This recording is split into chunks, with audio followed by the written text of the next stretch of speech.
Nigeria has enjoyed uninterrupted democracy for 25 years since 1999, and as patriots and citizens who love our great country Nigeria, the positive impact of democracy has not gone unnoticed.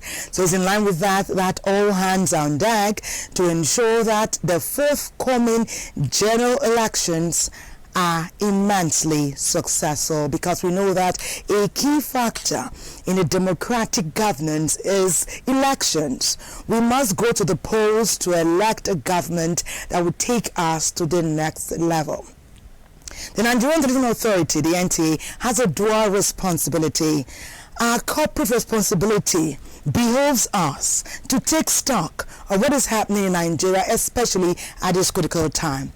Then us, each and every one of us, as patriots, as Nigerians, also have a responsibility to bring the best path possible to the fore. Working together as always on Weekendale, we'll focus on that today.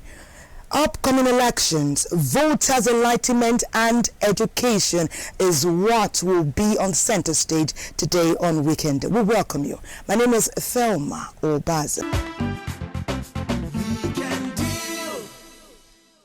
There comes a time when you must put country first.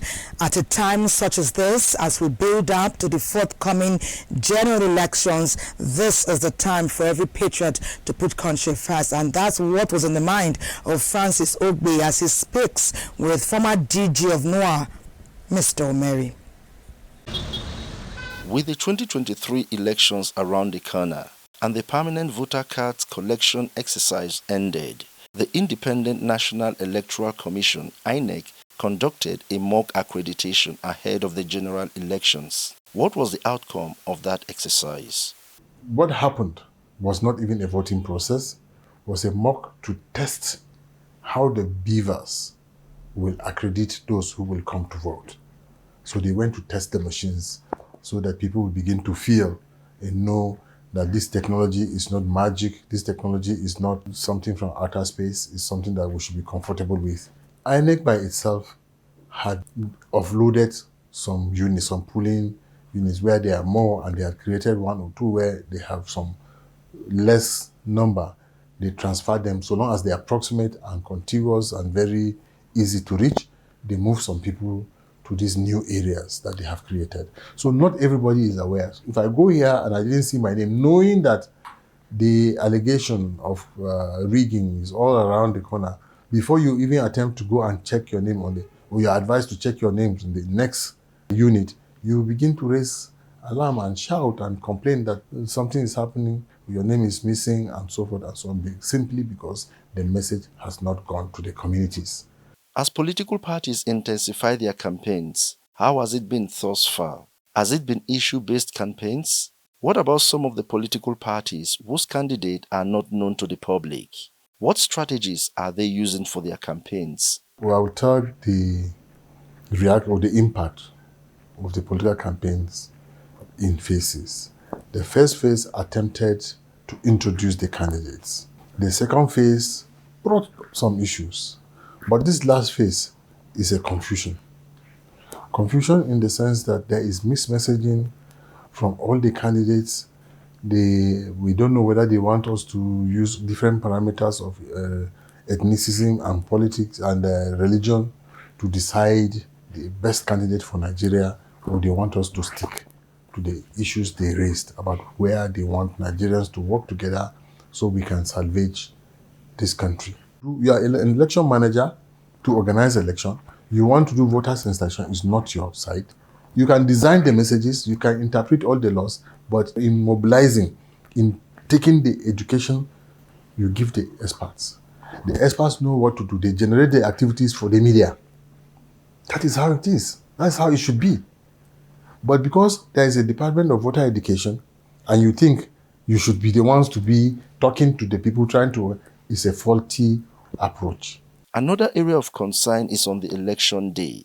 Should electorate cast their votes and go home, or stay around the polling booth after casting their ballots?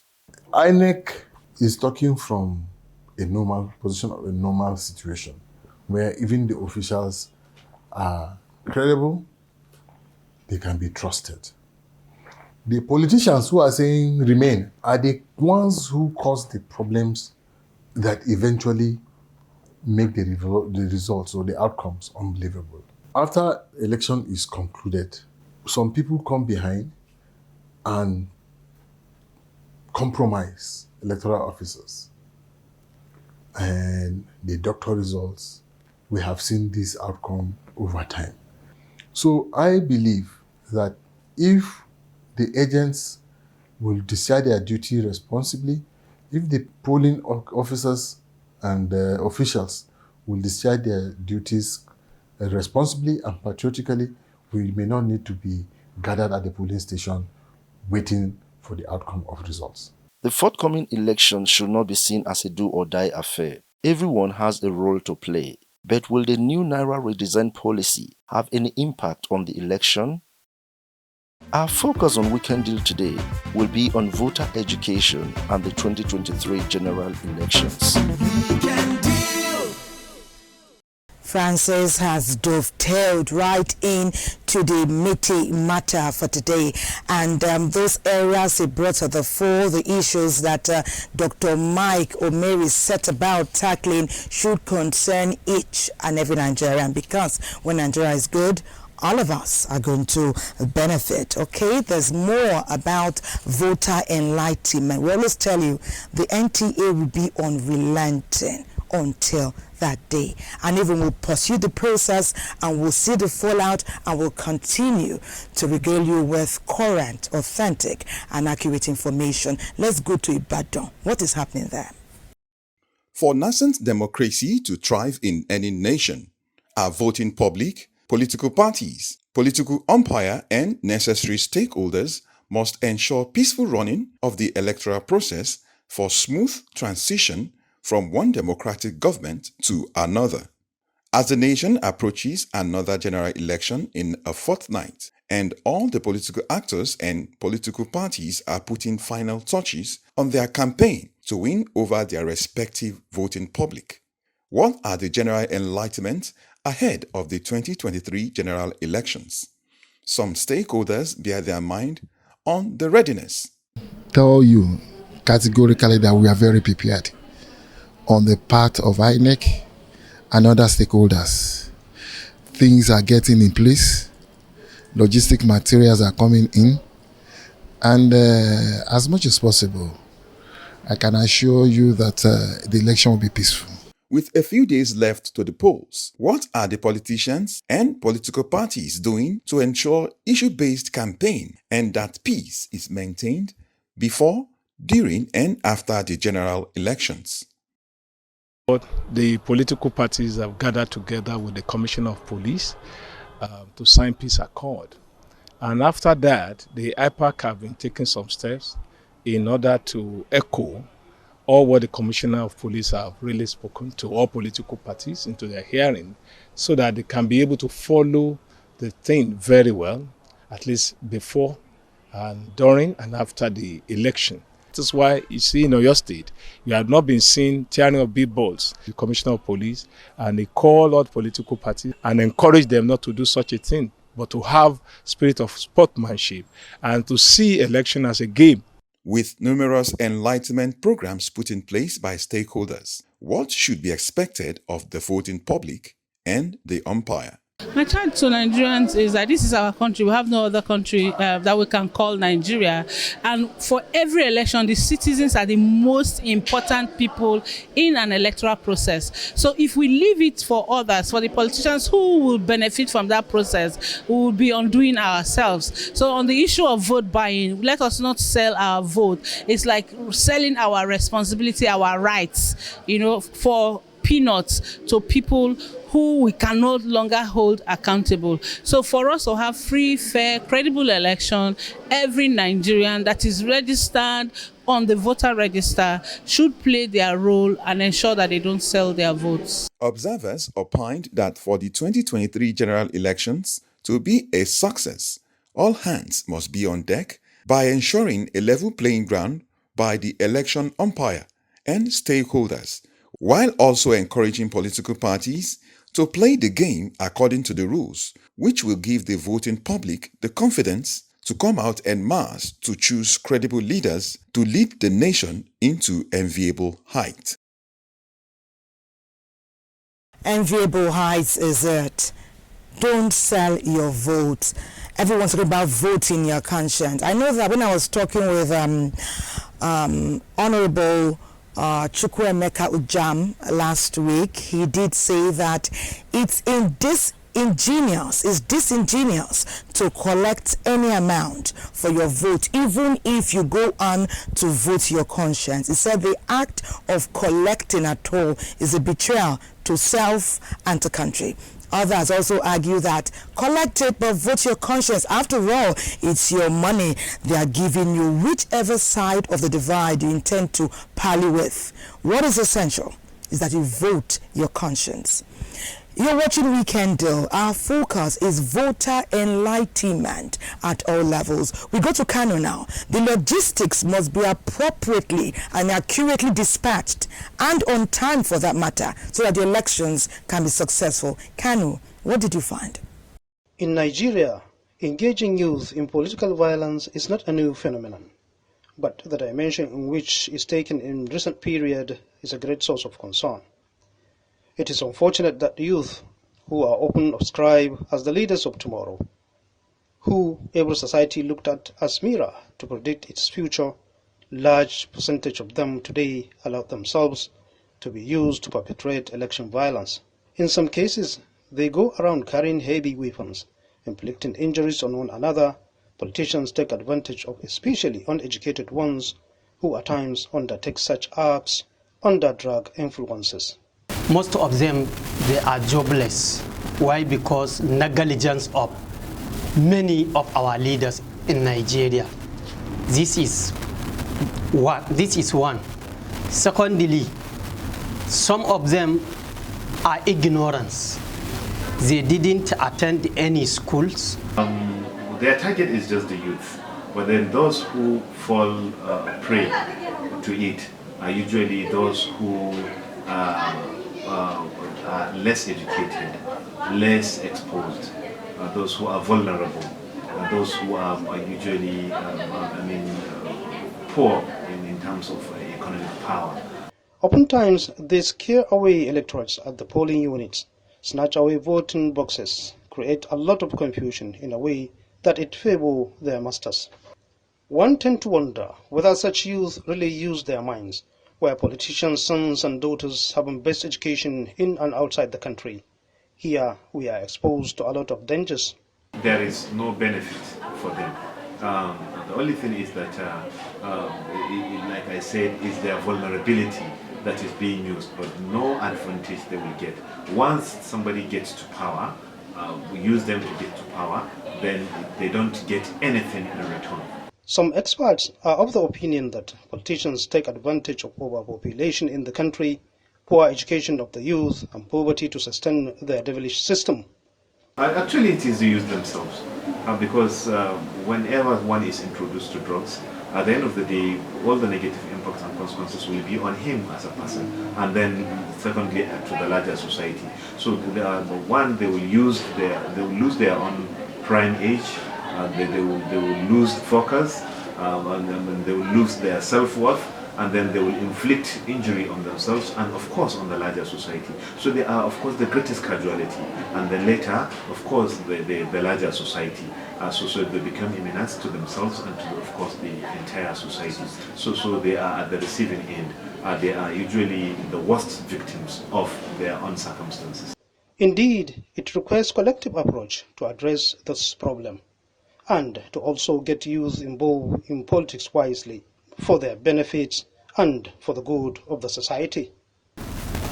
Any person calling them to come and join to make violence in the society is not good for them and for the country at all, because violence is not good behavior. Any person who create violence, it will affect many people and also himself. I mean, the youth should have gotten representatives. They should have formed unions and organizations that will present their own case. If they cannot present candidates, it will be good if they present their own candidates, so that they will be represented in the legislature, in the executive, and whatever. So if they cannot be represented, then they should have organizations and associations and unions that can present their demands.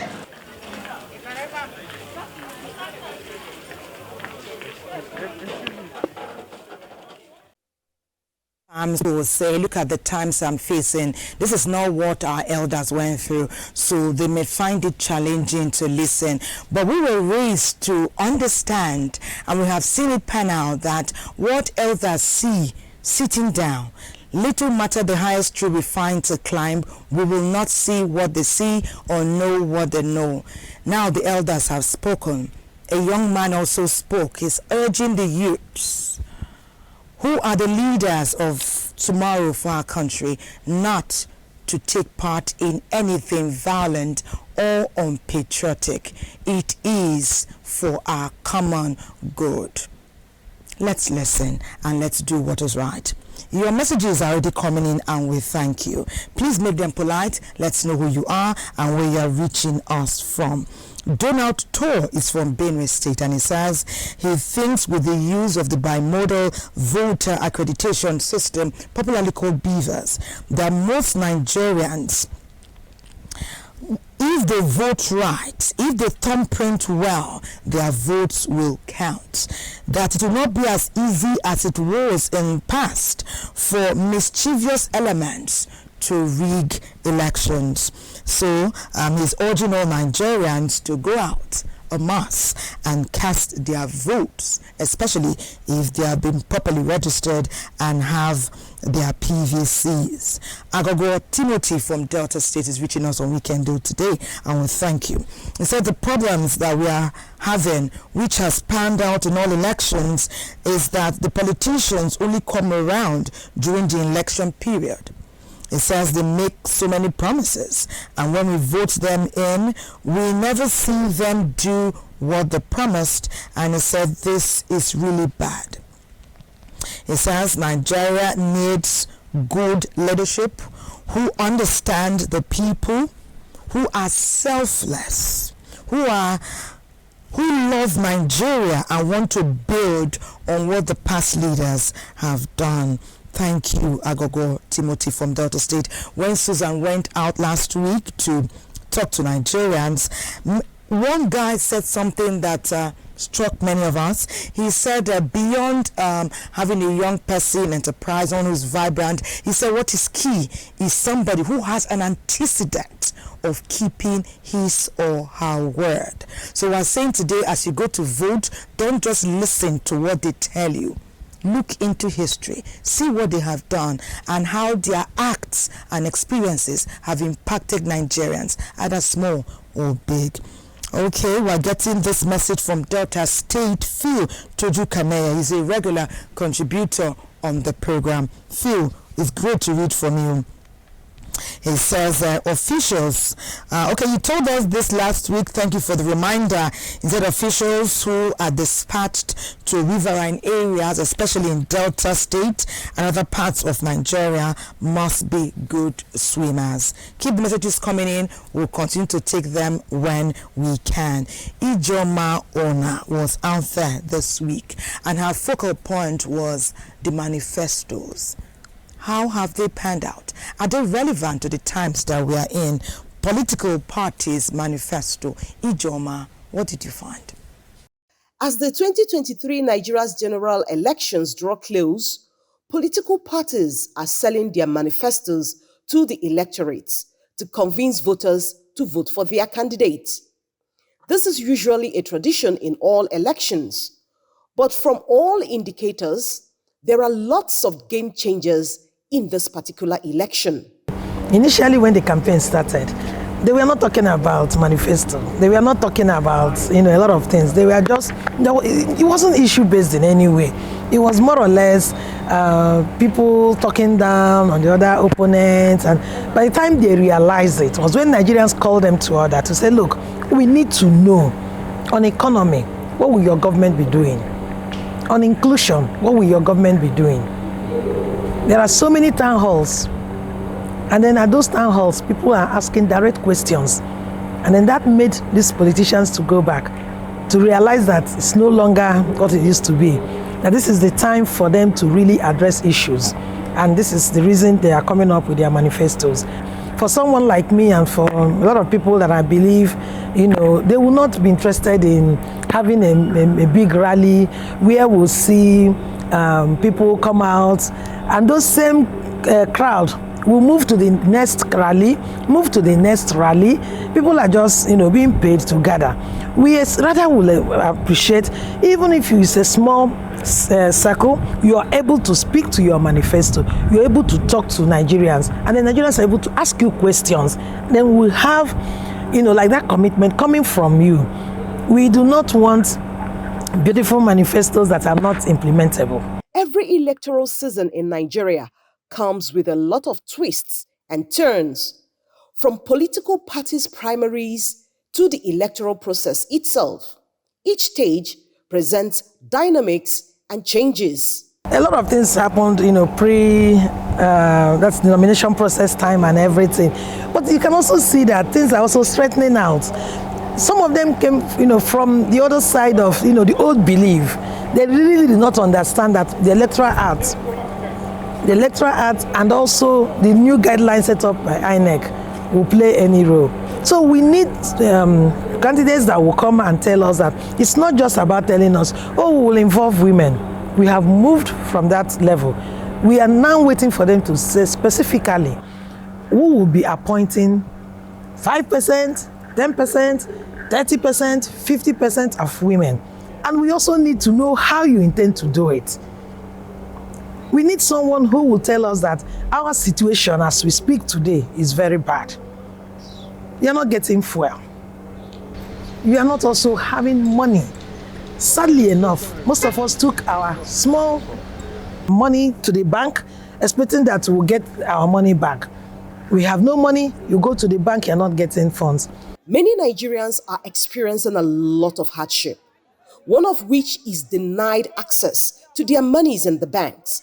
And so, one wonders how this will affect the turnout of voters and vote selling and buying during the 2023 general elections. And I'm looking at it as something that, if not properly handled, just a few weeks to elections, it might affect the number of persons that will come out to vote. But we are looking at a point that by the time come 25th February, we'll have more youth, more women, and more persons with disabilities voting. And then we are also hoping that they will vote right and vote their conscience. The important thing for us, again, is to see that we eliminate every form of violence and vote buying. Nigerians, for obvious reasons, want more than just a mere campaign or party manifesto. You know, IJ is just telling us now, based on what she found out there, that Nigerians desire more than just a mere campaign and the usual manifesto. We want peculiar. We desire extraordinary. We desire uncommon patriotism, and it must be evident in what we see and in what we hear. Festus Okoye has become a very familiar face nationwide, especially in the build-up to the general elections. We welcome him on Weekend Deal this morning. National Commissioner and Chairman of the Information and Voter Education Committee. How do you do? I'm good. Good morning. Great to have you on Weekend Deal. You've been traversing the nation. Print, media, radio, television, talk shows. You've been everywhere. What is the aim of being out there 24/7? I heard you use the word assiduously earlier on. You know, the Nigerian people expect so much from us. The Nigerian people are really engaged in the electoral process. The Nigerian people want to express themselves using their permanent voters cards. They want to be the ones that will make that ultimate and sovereign decision on who governs them, and they also want to know about the processes and procedures for voting. They want to know the processes and procedures on how candidates emerge, and they want to be sure that when they go to the polling units on election day, that their votes will be the only source of truth and the only major determinant of who wins and who does not win. So I think it was incumbent on the Commission to assure and reassure the Nigerian people that we are ready for this election, because the Nigerian people are ready. And since the media is a big bridge between the Commission and the Nigerian people, it was important for me to also go around, assure the people, and also educate journalists on some of the nuances and some of the imperatives of the electoral process, and how candidates emerge, how the voting process will be sorted out, and so on. So I think it's been really wonderful. Yes, it's been challenging, but I think that the Nigerian people gave us this position because they want us to work hard for them. Challenging but necessary. Let's now. Let me ask you, before I ask you what you expect of the electorate, let me ask you, in your mission to enlighten as much as possible to the grassroots, what have you found? What are the people saying when they hear what you say, when you spread the word, when you keep them informed, when you tell them don't become jaded or cynical? INEC is going to do different this time. Well, the Nigerian people, even those at the grassroots, have been following what the Commission has been doing, and they have seen that with every election there is marginal improvement in the electoral process. With every election, our election keeps on improving. So Nigerians have been following these improvements, and they now believe that their votes may, if I may use the word advisedly, may count if they vote. And then with the infusion of technology into the electoral process, and with the elimination of the incident forms from our electoral process, Nigerians now believe that with the use of the beavers, that definitely identity theft will be eliminated. So the ordinary people of this country are ready for this particular election. The youths are ready, because prior to this particular period, the type of enthusiasm, the type of engagement I see with the electoral process, especially amongst young men and women, was never there. So I think that Nigeria is on the right track.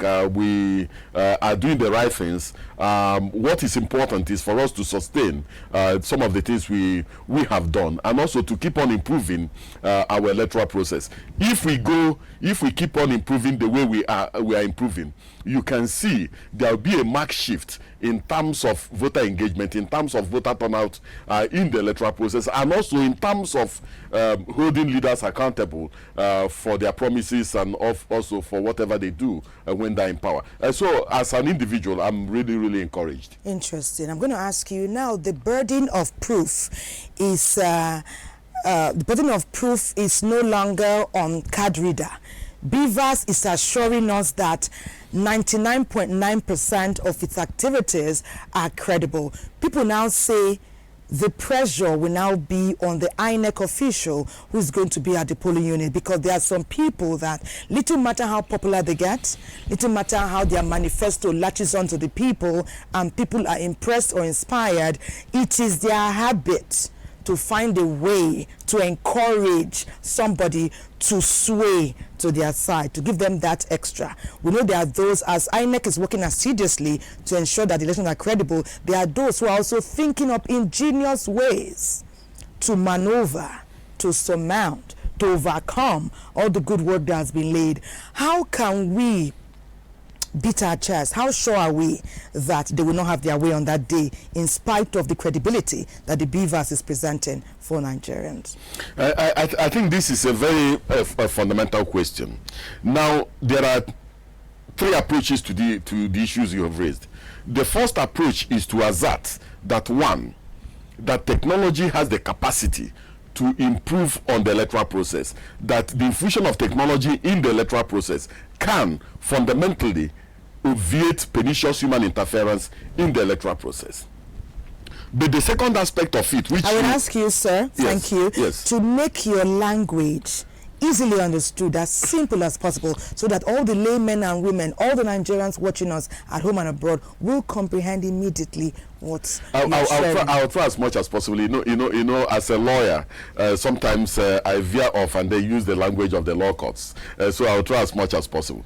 Now, the point I'm making is that one of the uses of technology is to make sure that people do not manipulate the electoral process. That technology is able to ensure and assure that when somebody goes to the polling unit on election day and expresses one vote, that vote is the only vote that the person expresses.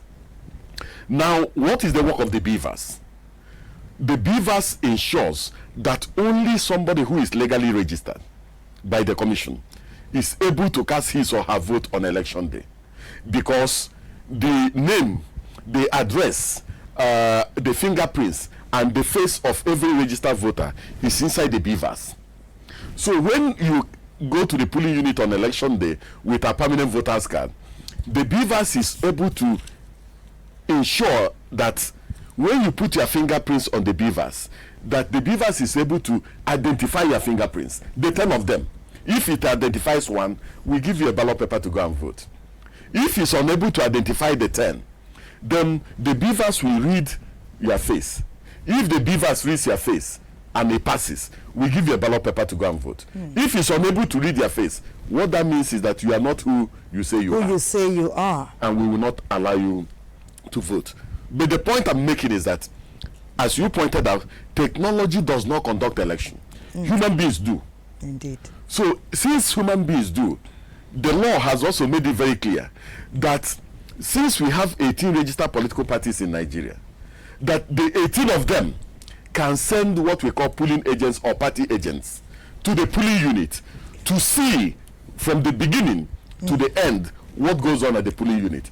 The law says that before we start even voting, that the party agents or the polling agents can ask to see every material, the record of every material that has been supplied to the polling unit, and they can even take a video of all the materials to be sure that everything is correct. The law says that from the time we are moving the ballot papers and the resources from the central bank to the local governments, the political parties should be there to see and take inventory of what we have done. That when the what we call sensitive and non-sensitive materials, that is ballot boxes, cubicles, resources, ballot papers, are leaving the local government to the place where UCOM members are going to stay overnight before they go to the polling units. The political parties should follow them. Good. And see. The security agents should follow them and see. So what we counsel, what we advise, is that political parties should be political parties both in law and in fact, by sending their polling agents to the polling units on election day. Okay. Not only that, we are also encouraging people, please, when you vote and you want to remain and see how things are done, Don't interfere with the electoral process. Okay. Go to one corner. When it is time to sort out the votes, when it's time to count the votes, when it is time to enter the votes in what we call from EC8A, which is the polling unit level result, please see how these things are done. At the end of the day, it is the vigilance of the people that will guarantee the success of this democracy, and also guarantee the fact that everybody votes and the votes of the people will count. So there's no need for cynicism or to become jaded. If you have your PVC, go out there and vote. Your vote will truly count. Definitely. What do you now I know that you're now saying that if you want to, people are saying that after they vote, they will sit there and they want their vote to count up to, no matter how long it takes. And you are saying that is not unpatriotic. In fact, you are allowed to do that. Yes. It is permissive and permissible. So stay and count and remain vigilant. Yes. Interesting. Recently, we had the mock accreditation nationwide. What did you set out to achieve, and what were the findings? You see, and that was exactly what I said. With every election, we keep on improving. If there are lessons to be learned, we learn those lessons, and we impute those lessons into our planning. We are going to deploy these beavers to the 176,846 polling units nationwide. Then if there are polling units that still have over 2,000 registered voters, for instance, we are going to deploy an additional beavers. We're also going to keep what we call redundancies or spare beavers in the 8,809 polling registration areas or wards, so that if there's any problem with the beavers in any of the wards, we are going to have spare with which we are going to go and replace it if we are unable to repair it. So that's exactly what we are going to do. Now, we have tested the beavers, all the ones that we have delivered, to make sure that all of them are in good working condition. But you know, testing the beavers in the office is different from testing the beavers out in the field. So we decided to take the beavers out to the field in all the senatorial districts, in all the states of the federation, to test their performance, because we made improvements both in the what we call the hardware and the software of the beavers. A few days to the election, we are going to publish the register of voters, and we will encourage people to go and check their names on the voters register in those areas, so that they will know where they are supposed to vote before election day. Some people that we spoke to out there on the streets also encourage INEC to utilize the SMS, to also, beyond printing and pasting, to go personal and let each person know that it's not A now, it's B or it's C. You are taking a break. You are watching Weekend Deal. We are here with Mr. Festus Okoye, and we're going deep into preparedness by INEC for the forthcoming general elections. Don't go away.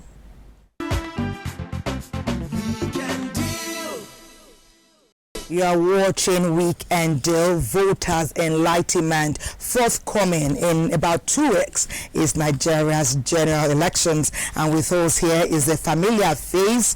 Nigerians know him. In fact, the world knows him because all eyes are on Nigeria. Festus Okoye is the National Commissioner and Chairman of the Information and Voter Education Committee. I will take 2 messages quickly.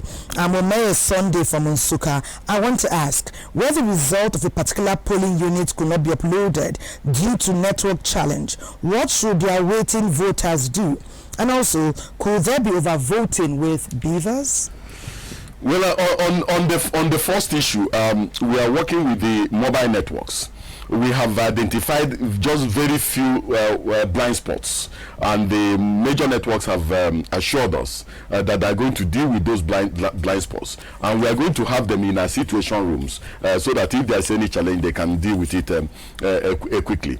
You see, what the beavers does is that the moment what we transmit as scanned images or from EC8A, which is the polling unit level result, as I pointed out, when the elections are over and the votes are counted, the presiding officer will enter the scores of the political parties into a form, and then at the end of the day, the presiding officer will sign that form and stamp it. Then the representatives of the political parties, the party agents or the polling agents, if they are available, will also countersign against the scores of their own scores, of the scores of their political parties. You are watching Weekend Deal, and it's time to go to Ekiti. What is their focal point? Vote buying. Is anyone still doing anything like that?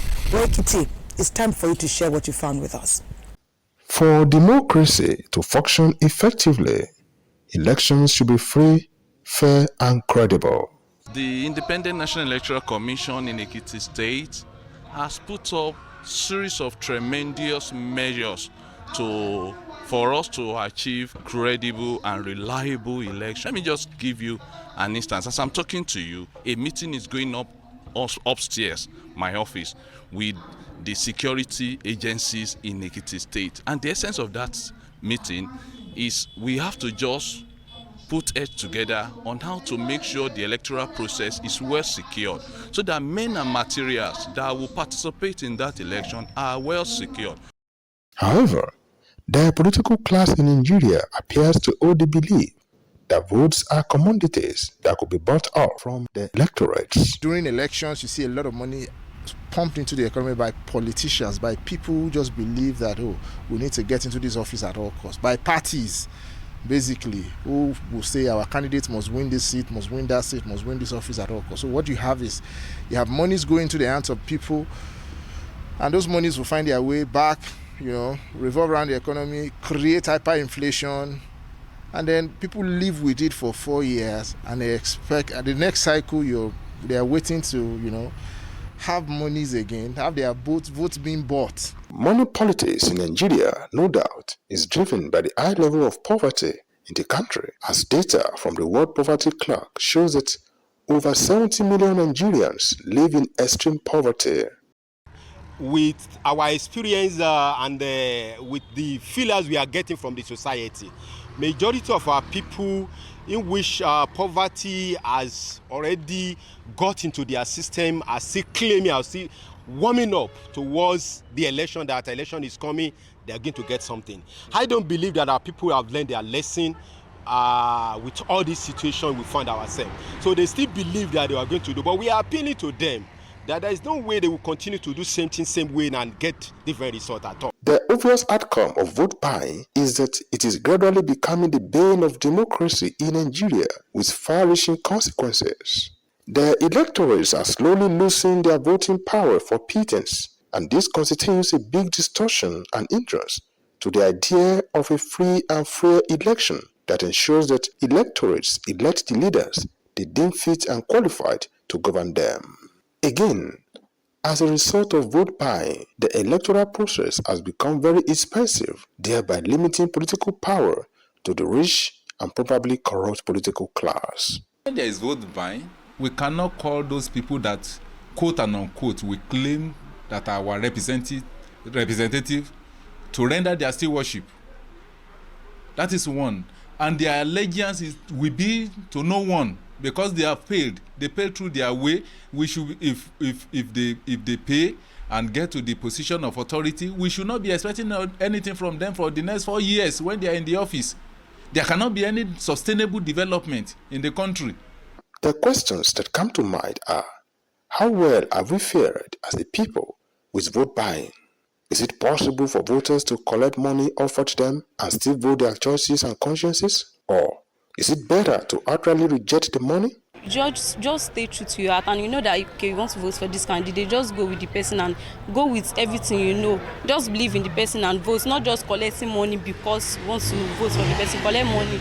Just stay true to your heart and God will help us. No doubt, the rampant spread of vote buying has become a catalyst for the destruction of democracy in Nigeria. It therefore behooves on the citizenry to guard against this ugly trend in order to save our democracy from total collapse. We just saw vote buying, a package from Ekiti, and someone is saying, may God help us. But you have to make a decisive stand to say, this thing I did, or I hear people have been doing, it may not work this time. Why don't I instead try to do it this way? Mr. Festus Okoye, they say, think not what your country can do for you. It is a time where everyone should be thinking, what can I do to further progress my country? Or should it be, it's me and my family, or it's me alone, whether it's long-term or short-term? What are your thoughts? I think Nigerians especially our younger men and women, must realize that the PVC they are holding has power and has potency. The PVC they are holding is not an identity card. The PVC they are holding is not an ATM. The ATM can only give them money, but the PVC can change government and change their circumstances. So they must not degrade or underrate or downgrade the power of the PVC. That is one.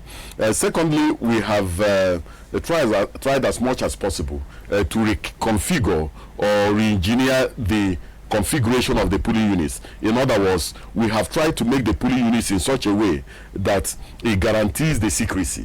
You know, because when somebody goes to that a cubicle to go and cast, to go and thumbprint, you don't know what goes on through the mind of that particular person, and that is where the power lies. That power of secrecy, that power you have when you are making that particular choice. And so we've tried to make it as secret as possible. But our electoral process is open secret ballot. You thumbprint in secret and vote in the open. We have banned the use of cameras inside the voting cubicles. We've banned the use of any electronic device that can show how somebody has voted and that can show images. But you know, but that is during the voting, not after, because you said agents can snap after, when they are about to upload results, so that they can authenticate. No, at that point in time, people have finished voting. They finished. But at the point of voting, the secrecy of the vote must be guaranteed, and people must not, on any account whatsoever, show how they have voted, because that is their power. And that is, and no one who is not even in there can know how they voted. Exactly. And so that's what we have tried to guarantee. But I think that it is it's unconscionable for people to exploit the poverty of our people, exploit the vulnerabilities of our people in order to corrupt the electoral process. But let's talk to those people, because this unconscionable, you are saying, people have kept their word on the left since. This unconscionable act you described, powerful people have utilized this means for decades to pray or to weapon. They say they weaponize poverty. I don't know the language that have been used. So leave those who have been doing it. Let's talk to those who are on the receiving end. Were it to happen, because we know that people will be approached at different levels on different days in different parts of the country. As a patriot yourself, tell us, what ought they to do were it to happen, whether before the polling unit, before the elections, during, after, wherever. Even some of the INEC officials, we know that they'll be approached. You know, for every vote buying and every vote selling, there's a willing buyer and a willing seller. Both of them, their hands are not clean. Now, the truth of the matter is that if you want to sell, you must know that you are giving up something, and that you have lost the right to complain thereafter. I believe that our people should imbibe good political and electoral education, and that means that they must know the type of power and the type of potency the vote has and utilize it.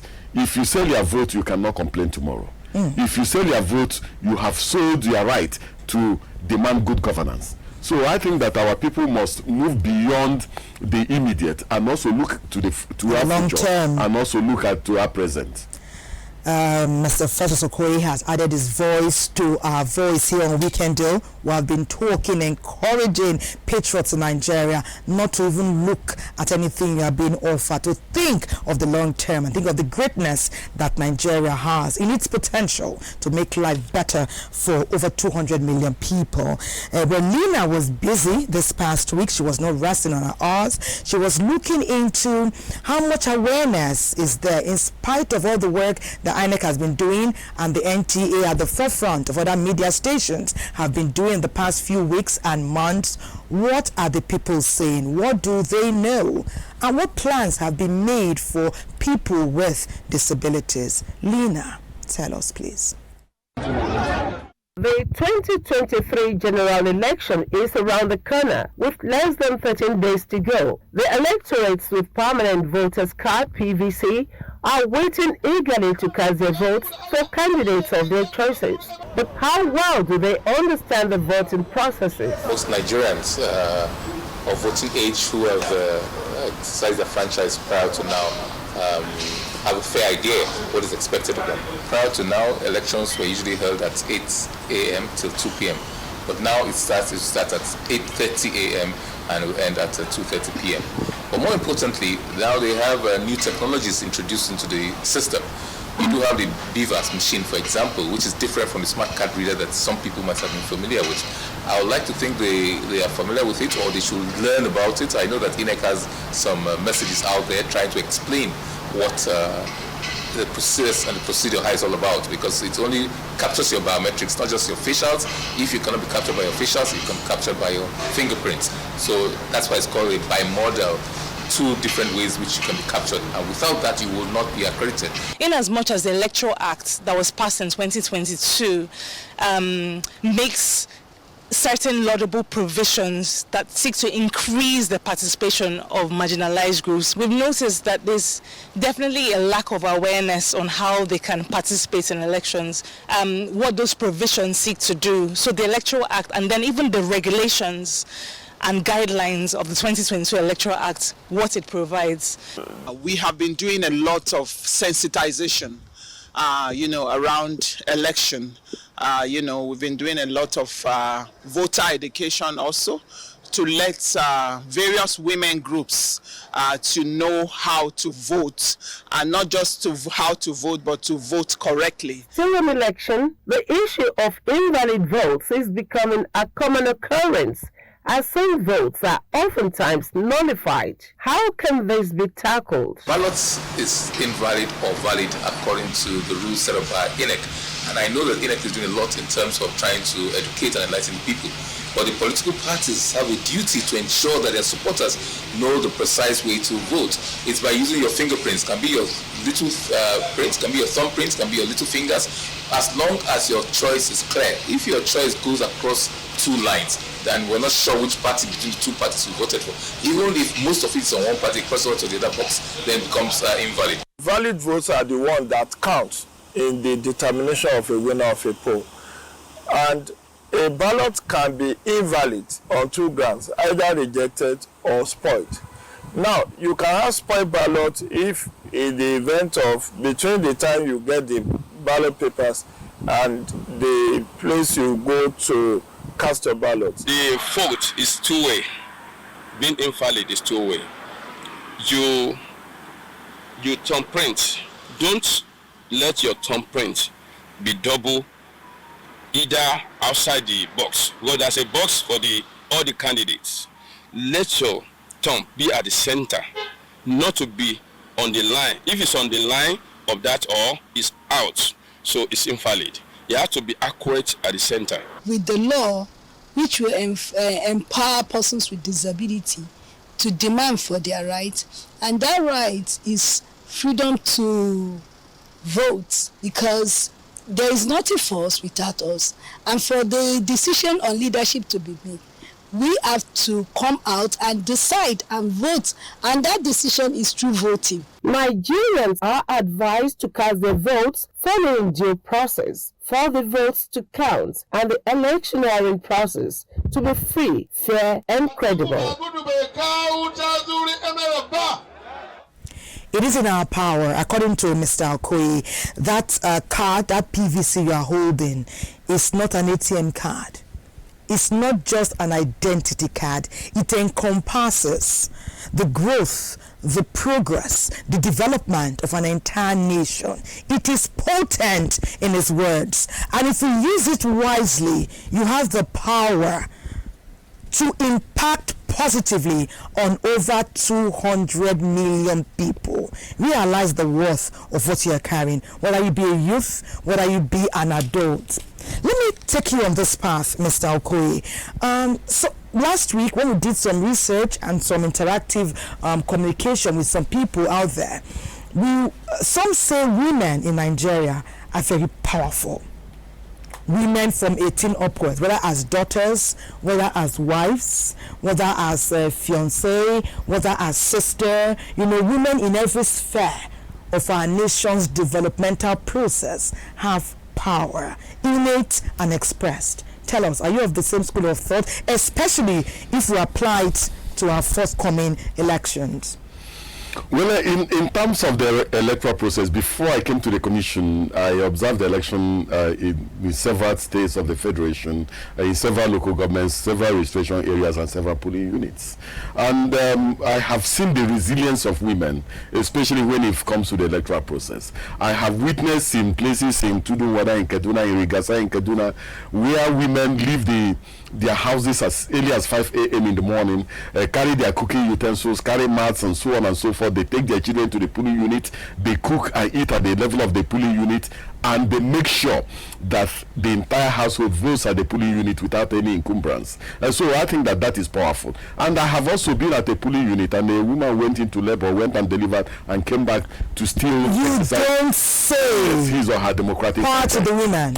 So I think that in terms of the electoral process, there's a high level of resilience, especially amongst women when it comes to the voting process, and nobody should underrate that. So is it positive? Is it positively impactful to now further entrench it that if women do it right, if they negate vote buying, if they discourage voter apathy at home, in the workplace, in their families, that they can sway their partners, their children to do the right thing?